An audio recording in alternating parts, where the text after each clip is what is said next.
কোর্টে আহিরের পর্দা ফাঁস হয়ে গেল। সম্পূর্ণ জানতে একটি লাইক দিয়ে ভিডিওটি শেষ পর্যন্ত দেখতে থাকুন। গল্পের শুরুতে দেখা যায় যে সৃজনের দাদা অয়ন হসপিটালের ডাক্তারবাবুকে বলছে যে আমার ছেলে বুবাই কোথায় সেটা আগে বলুন। আমার ছেলের যদি কিছু হয় ডাক্তারবাবু, আমি কিন্তু কাউকে ছেড়ে কথা বলবো না। সৃজনের বাবা বলে, এত নার্স, এত গার্ড, কেউ কিচ্ছু খেয়াল করলো না? কোথায় গেল ছেলেটা? মৌমিতা হাউমাউ করে কাঁদতে থাকে। সৃজনের মা বলে, আমাদের বুবাই তো অসুস্থ, ও যাবেটা কোথায়? অয়ন ডাক্তারবাবুকে বলে, আমরা আপনাদের সিসিটিভি চেক করব, চলুন এক্ষুনি। আর তখনই একজন ওয়ার্ড বয় এসে ডাক্তারবাবুকে বলে, স্যার স্যার দেখুন নিউজে কি দেখাচ্ছে। এই বলে হসপিটালের করিডরে থাকা টিভিটা অন করে দেয়।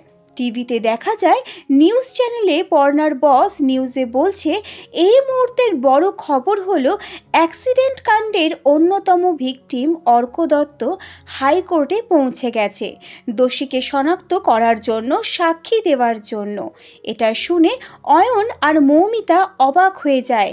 এরপর দেখা যায় অপরদিকে আদালতে জজ সাহেব অর্ককে বলছে, দেখো তো অর্ক, তুমি সেদিন যাকে গাড়ি থেকে নামতে দেখেছিলে সে কিনা? এই বলে আহিরের দিকে আঙুল দেখায়। পর্ণা বুবাইয়ের হাতটা ধরে বলে ওঠে, ভয় পেও না বুবাই, বলো। বুবাই আঙুল দেখিয়ে বলে, একেই দেখেছিলাম, এই অভিদাকে মেরেছে। ধানসিঁড়ি বলে, মাই লর্ড, এবার তো সবটা জলের মতো পরিষ্কার হয়ে গেল। তাই সবার হয়ে আপনার কাছে আমার একটাই নিবেদন, যে আহির ভৌমিকের জন্য একটা মানুষের জীবন চলে গেল, একটা পরিবার ধ্বংস হয়ে গেল, তার কঠিনতম শাস্তি হোক। এটা শুনে আহিরের উকিল বলে, অর্ক দত্ত মিথ্যে কথা বলছে। জজ সাহেব, এই ছেলেটি কারুর শিখিয়ে দেওয়া কথা বলছে। তখন ধানু বলে, ধর্মাবতার, এটা হতে পারে না। এই ছেলেটি সম্পূর্ণ সত্যি বলছে, কেউ ওকে কিচ্ছু শিখিয়ে দেয়নি। তখন জজ সাহেব বলে, দেখুন ম্যাডাম, এই সাক্ষী যে কারুর কথায় প্রভাবিত হয়নি, এই কথাগুলো সে বলছে না বানিয়ে বানিয়ে, তার কি প্রমাণ আছে? আপনাদের আর কোনো সাক্ষী আছে কি? আর তখনই একজন ভদ্রমহিলা এসে বলে, আমি সাক্ষী দেব। সৃজন বলে, পর্ণা, তুমি এনাকে চেনো নাকি? পর্ণা বলে, না, আমি তো চিনি না, কিন্তু ওখানে থাকা পুলিশ ইন্সপেক্টর চিনতে পারে।